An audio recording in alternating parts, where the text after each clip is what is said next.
So this week I'm going to be talking about how I got into body piercing. 57% wanted this episode and 65% wanted the long version. So let's go ahead and get started. First time that I became interested in body art, I must have been about 6, 7, maybe 8 years old. I don't really quite remember.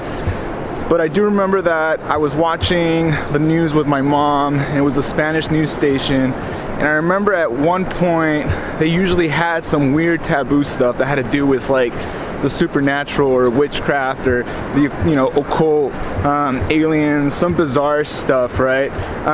Very taboo, kind of what Vice is now. And there was one day where there was something about suspensions and body art, mostly focused on suspensions, and that was the first time that I ever saw something like that, and it interests me. And I remember thinking that, but the commentary that my mom had was not very good. It was just like, oh, people are fucking crazy or something, or if you ever do that, da da da da da. And from that point on, I knew it was my life's purpose to disappoint my parents. No, I'm just kidding, but I did become interested in body art at that point, and it always kind of intrigued me after that. Now for this next part, I'm going to be talking about my teenage years. Now before I get started, all I gotta say is don't try this at home, especially for the younger people. I'm not gonna deny it, but I'm not glorifying it either. So my first tattoos and piercings were done by myself, and it was not done safely. My first tattoo, I must have been about 11 or 12 years old. It was the 3 dots between my thumb and my index finger. And then I ended up doing a few other ones myself as well, like some pentagrams and upside down crosses. This circle with a line through it, that one stuck around the longest. I carved out the 3 dots at one point, and then the other one just kind of faded away over time. The first piercing was probably when I was about, I'm gonna say like 14 or 15. I did my lip, and then I did my ears. Both of them were not very good, and then they did kind of get irritated or very infected at one point, but I just wrote it out, and eventually they ended up healing. And it wasn't the nicest stuff. It's none of that fancy stuff that I'm piercing with now. No gold ends, no nothing. It was just like safety pins and stuff like that. But again, don't try that stuff at home. Very bad idea. It was mainly done out of ignorance. I did not know what I was doing. So again, don't try it at home. So a lot of my influence came from punk rock and skating and hip hop and all that other stuff, graffiti, and just walking past this one shop called Mothership and Tiger Rose, which eventually I ended up working at both of them later on. But that was the first time that I thought of this as a potential career.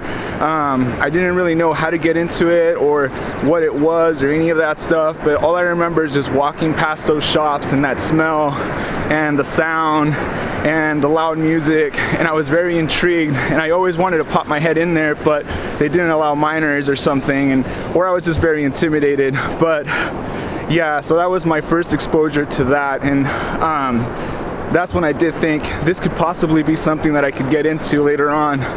I think I might have brought it up to a teacher before, or some sort of administration or counselor, and they were like, no, that's not what you want. That's not a real career, blah, blah, blah, blah, blah. You want to go to college and waste your time. But yeah, so that was my first exposure of possibly doing it as a career at some point. Now, as an adult, I tried to get an apprenticeship multiple times for a few years, a couple years actually. But I got denied several times, some by the same shops over and over and over. But during that time, I just educated myself. I looked up stuff online. I bought the piercing Bible. Any little information that any of those piercers gave me, I just ate it up and then just kept looking into it more and more. Some of them were really bad resources. Other ones were pretty good. And then, yeah, that's pretty much how I occupied my time during those 2 years where I couldn't find an apprenticeship until I finally did. Got my first apprenticeship at the age of 20 at the studio that I used to get tattooed at. Now, I had been getting tattooed by Shane since I was 18, and he was recommended by one of my buddies, so I would go there regularly. He just had the funniest stories, and he was just like the coolest dude, and so I would keep going back, and I really liked his tattoos, and it was a fun time. So after several visits, I finally asked, I was like, how do you get into this? And so he kind of explained the whole thing and all that other stuff. I was more intrigued with the piercing stuff because it's not as permanent. I mean, obviously there's some scarring, or if things could go bad. I just didn't like the idea of maybe somebody not liking a tattoo, and it's, you know, you're kind of fucked. Like, there's not much you can do. So I finally asked him, like, how do you get an apprenticeship with body piercing? And he was like, well, you should talk to our piercer. He just posted something on Facebook and he's looking for an apprentice.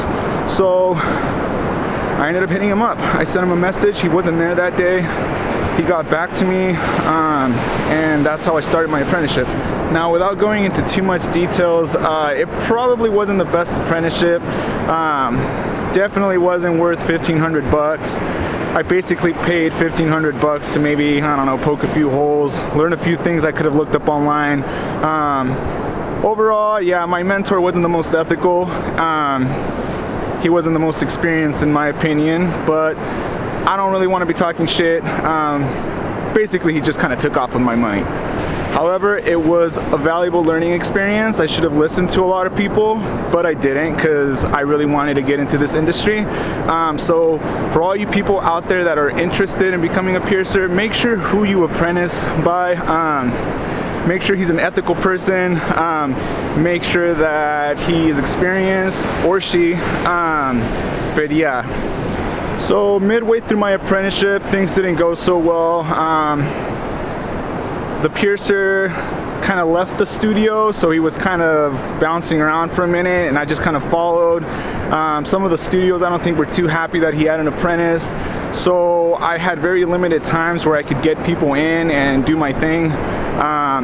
In the middle of all this, however, things didn't go so well for me personally. A few things that happened in my previous life, before I started getting into, of course, the body art stuff and trying to take life seriously, some things just caught up with me, and I had to go away for a little bit. So long story short, I had to go on vacation for about 5 months.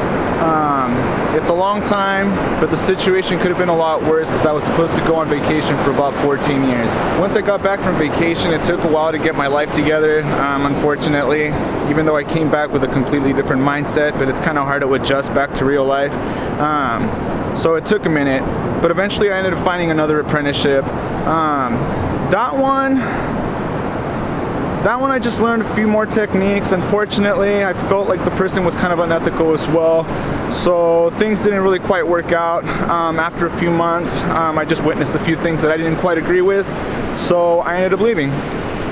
So at this point I was kind of discouraged, because there wasn't any other people that I could really apprentice under, and I felt like this area didn't really have anybody that knew what they were doing, so I didn't feel too safe piercing or apprenticing under anybody in this area. So I saved up money and I went to Fakir Intensives.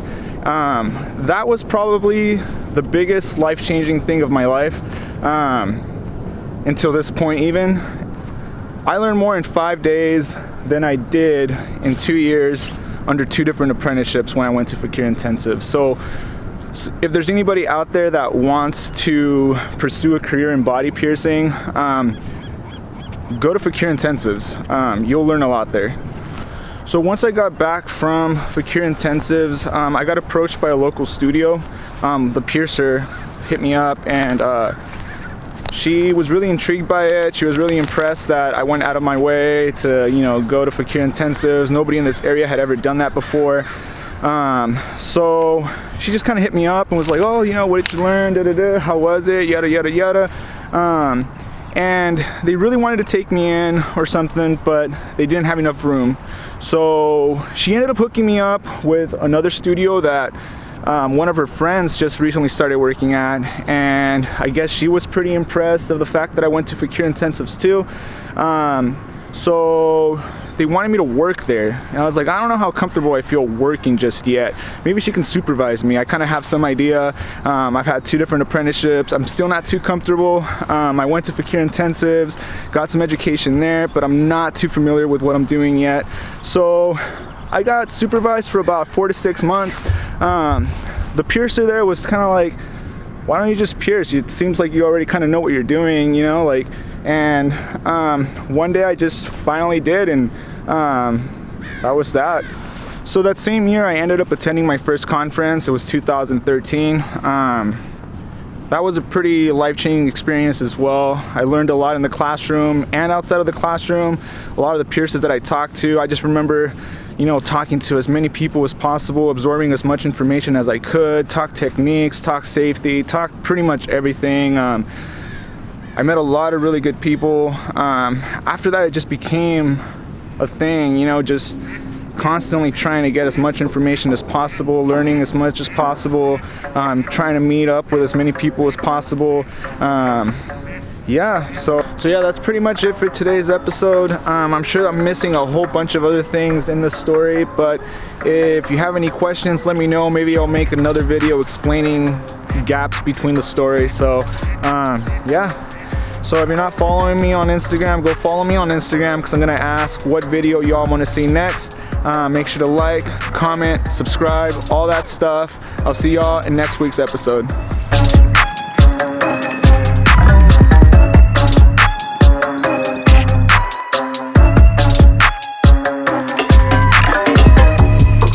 Low key, not so low key. I actually postponed this video because I had this horrible pimple for a few days, and well, it's gotten better enough where I don't feel so insecure about it anymore.